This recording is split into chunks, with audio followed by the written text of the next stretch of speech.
Excuse me, ano nangyari kay Ay, Isabel? pasensya na, sir. Ha?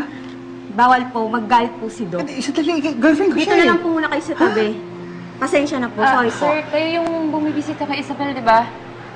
Ako nga po pala si Rose. Ako yung nakakita sa kanya. Ano nangyari sa kanya? Eh, nahulog po siya sa hagdan tapos tumama yung ulo niya nung bumagsak siya. Tapos yung kanang braso niya po yung napantukod niya. Nag-aalala nga po ako kasi hanggang ngayon wala pa rin siyang maalay eh.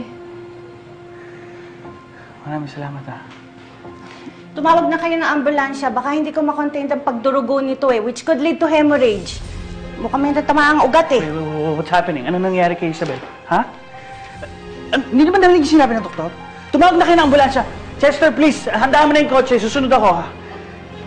Pag may nangyari kay Isabel, kayo malalagot sa akin, ha? Isabel? Isabel? Bilis! Ano ba?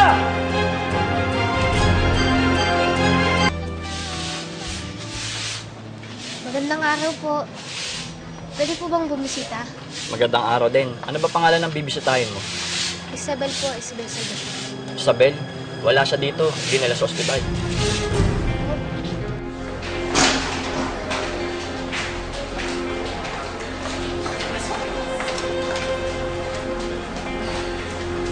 Sir. Sir, pasensya na po. Dito lang po kayo. Sir, baka yung posas pwede nang tanggalin?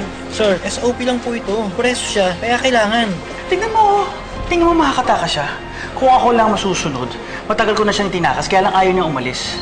Eh, nasa ER na, oh. Saang ospital po ba? Sabihin niyo naman po sa akin. Gusto ko po siyang makita eh. Sir, baka kami naman po mapagalitan. Ako na nagsasabi sa'yo, hindi siya tatakas. Nasagot kita.